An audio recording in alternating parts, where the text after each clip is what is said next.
WWE is. It's been pretty good. Yeah, no complaints. I honestly see myself watching it a little bit more, because I stopped watching it for a little bit because honestly it got boring and it got super boring. And like everything that's happening right now with the push for Braun Strowman.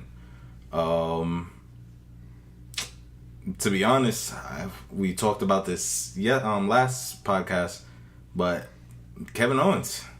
I thought it was a bad idea for him to go against Shane, but honestly, I think the way they're booking him is pretty solid.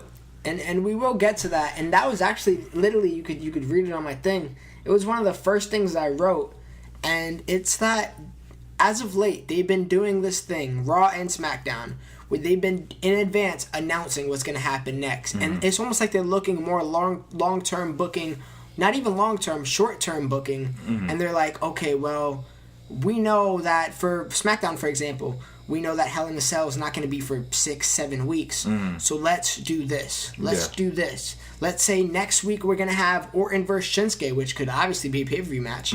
But you know what? We got to make these shows feel special. Yeah. And I feel like that's what they've been doing as of late. I mean, we just saw Cena versus Strowman. And everything is like pre-announced now, and I like that. I like it because it rises the anticipation for the next show. SmackDown, for example, the whole show was announced last week. It's going to be the tag team match, the women's match, Vince is coming, the U.S. match, and it's like, holy shit, this is an event now. This is not like, oh man, I might tune in to SmackDown. Now they're giving you reason to tune in. Yeah. So I like it rather than, let's turn on the channel, see what's happening today, and they don't even know yet. Yeah, but I think that's the problem. See, with Raw, they don't really do that.